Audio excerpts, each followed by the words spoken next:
किसी शहर में मोटा सेठ नामक एक व्यापारी रहता था।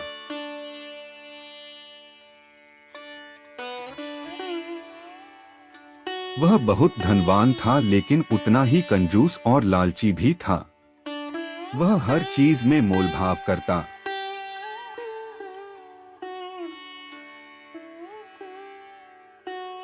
अरे वो सब्जी वाले भाई सब्जी कैसे दिए? अपने नौकरों को कम वेतन देता और लोगों को ठगने में माहिर था।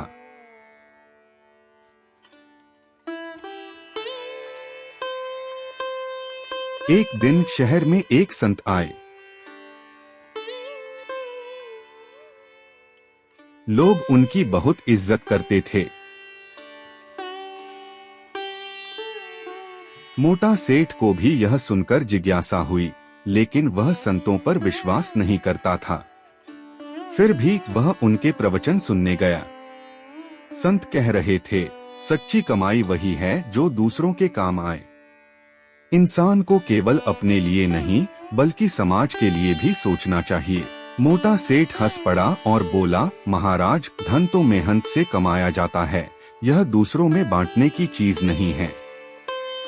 संत मुस्कुराए और बोले, अच्छा सेठ, कल तुम अपने सबसे प्रिय भोजन की दावत देना और हमें भी बुलाना। सेठ मान गया, क्योंकि उसे अपनी समृद्धि दिखाने का मौका मिल रहा था। अगले दिन सेठ ने अपने पसंदीदा पकवानों की थाली सजाई, पूरी, कचौरी, मिठाई, मालपुए आदि। संत आए और बोले, सेठ, एक शर्त है। तुम यह भोजन तभी खा सकते हो अगर बिना हाथ मोड़े खाओ। सेठ ने कोशिश की, लेकिन बिना हाथ मोड़े भोजन नहीं कर पा रहा था। जैसे ही वह खाना उठाने जाता, हाथ मोड़ने की जरूरत पड़ती।